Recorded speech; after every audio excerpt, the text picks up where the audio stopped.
18e extrait des Lettres du Christ aux éditions Atlante, d'auteur anonyme, lettre 7, la suite, pages 496 et 497. Si votre recherche et vos méditations sincères se focalisent bien sur la vérité de l'être et non sur quelque forme de croyance religieuse terrestre ou sur une spiritualité fausse et superficielle, ou encore sur quelques objets matériels dont vous croyez qu'ils possèdent des pouvoirs, vous découvrirez que votre propre nature se transforme petit à petit et que vous commencez à prendre conscience des autres et de leurs besoins comme vous ne l'avez jamais fait. Votre empathie, votre compréhension, votre sollicitude, votre compassion, votre douceur augmentent. En fait, les qualités d'âme de la vie divine commencent maintenant à contrôler les impulsions naturelles de satisfaction et d'autodéfense de votre ego.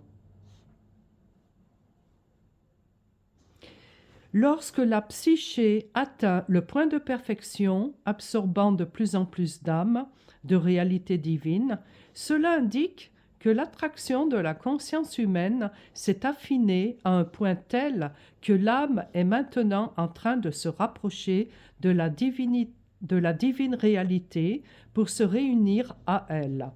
L'âme reconnaît par l'intermédiaire de la psyché qu'elle aime l'amour divin ou réalité divine plus qu'elle n'aime quoi que ce soit de terrestre et qu'elle se languit du jour où elle sera complètement réunie à sa source de l'être.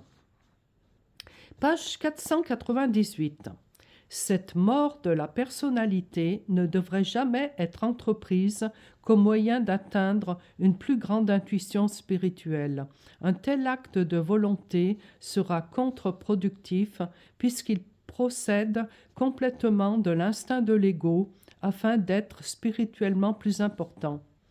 Quand cette expérience de maîtrise de l'ego se produit au bon moment, de la juste manière, l'âme, par l'intermédiaire de la psyché, est dans une large mesure libre de communiquer directement avec la réalité divine, puisque le bavardage incessant de la conscience de l'ego cesse. L'attirance pour le monde n'est plus prépondérante. Les ambitions égocentriques disparaissent. Le désir de possession personnelle se dissout. Page 499. Quand l'expérience de maîtrise de l'ego se produit, la paix règne dans l'esprit. L'âme, qui s'exprime dès lors clairement à travers la psyché, désire élever, nourrir, contribuer à la croissance d'autres âmes, éduquer et soigner avec compréhension et tendresse, sans aucun désir de récompense ou de reconnaissance. Lorsque l'âme est attirée dans un contact et un alignement de plus en plus parfait avec la réalité divine, son seul but terrestre est de traiter son voisin, autrui, avec le même soin et la même considération que s'il s'agissait de son propre contentement et épanouissement. Donner devient aussi facile que respirer. En définitive, cela devient un privilège de travailler pour et avec d'autres gens à promouvoir leur bien suprême. Voilà ce qu'est l'acte d'amour divin. Page 500. Aimez votre prochain comme vous-même. Cela signifie que le souci du confort de votre prochain devrait correspondre au souci que vous avez pour votre propre confort. Cela signifie aussi que ce que vous souhaiteriez qu'il arrive aux autres, vous seriez heureux que l'on vous le souhaite de la même manière. Cela signifie qu'il faut que vous pensiez des autres ce que vous voudriez que l'on pense de vous. Cela signifie que votre conscience tout entière devrait s'orienter vers la sollicitude et le souci de votre prochain, quoi qu'il puisse faire de blessant à votre égard. Tous les êtres humains vivent dans une jungle de désirs humains, de buts, de faiblesses, de désillusions, de colère et de frustration. Et ces consciences en guerre avec elles-mêmes produisent nombre de réponses et d'actions faibles et inappropriées. Page 501. Pour trouver le royaume des cieux dans lequel l'âme est en harmonie avec la réalité divine, vient un moment au cours de votre évolution où vous n'avez plus envie de vivre selon les perceptions et la conscience terrestre qui animent les rapports des êtres humains. Votre désir le plus cher est de vous en retirer complètement et de vous concentrer sur la transmission à autrui de votre propre contact avec la réalité divine. Veillez à ne pas imposer votre voie spirituelle aux autres, qu'ils soient eux-mêmes sur le sentier spirituel ou non. En même temps, vous devez préserver votre propre sérénité en ne laissant pas autrui profiter de votre bonne nature. Vous devez clairement marquer vos limites entre le juste et le faux, empêcher l'égoïsme d'autrui d'envahir votre intimité, ce qui pourrait détruire votre tranquillité d'esprit. Rappelez-vous que l'édifice spirituel de vibration de conscience édifié à partir de votre contact avec la réalité divine et votre façon de penser, ressentir et vivre au quotidien devrait être sacro-saint. Veillez à ne pas vous laisser prendre de nouveau dans les vibrations inférieures des pensées et réactions d'autrui. Page 502. La sympathie et la compassion devraient être libres de toute attente. L'empathie vous affaiblira et brouillera vos vibrations de conscience spirituelle qui chuteront au niveau vibratoire humain s'il n'y a pas chez les êtres en souffrance la volonté d'écouter et d'accepter. Cela pourrait créer des conflits là où vous ne vouliez sincèrement qu'élever et guérir. Évitez cela, car vos énergies diminueront et vous échouerez dans vos buts spirituels. Page 503. À tout moment, souvenez-vous que tout le monde doit respecter autrui. Respectez les droits d'autrui à l'intimité, à la sécurité, à la paix de l'esprit et à l'harmonie. Si des divergences surviennent, elles peuvent être traitées dans le respect mutuel. Plus vous êtes évolué spirituellement, plus vous respecterez les couches les plus hautes comme les plus basses de la société, les tenant pour égales, non aux yeux de Dieu, comme aiment à le dire les humains, mais du point de vue de votre propre perception spiritualisée de l'égalité fondamentale des âmes de tous les êtres.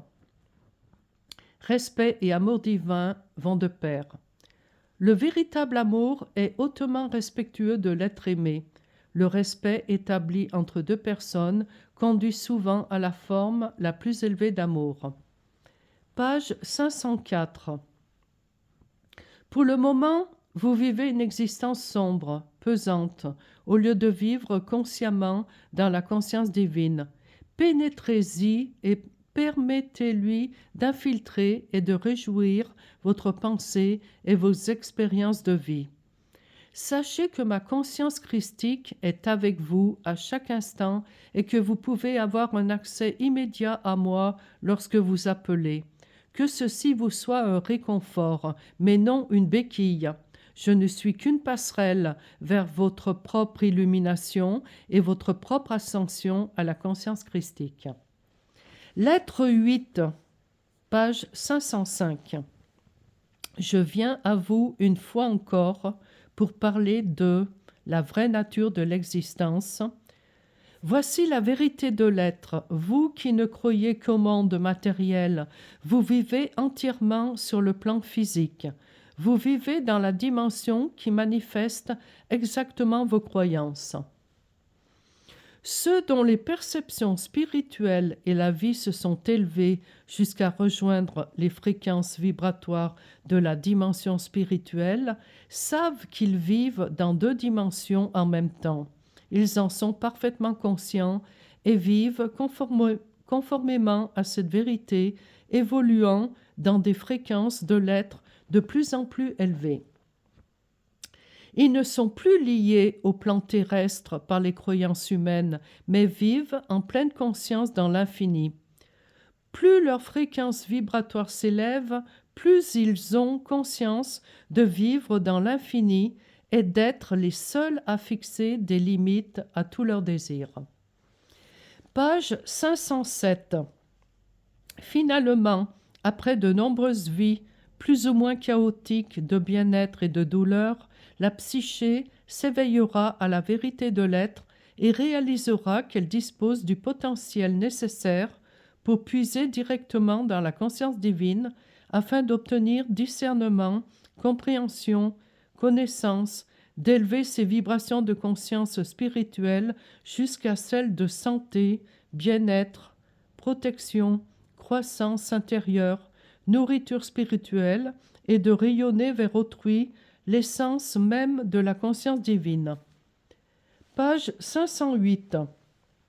La science présente l'univers comme de la matière, possédant de la conscience, mais la vérité est que l'univers est de la conscience ayant pris l'apparence de matière après sa descente dans les fréquences vibratoires inférieures de conscience.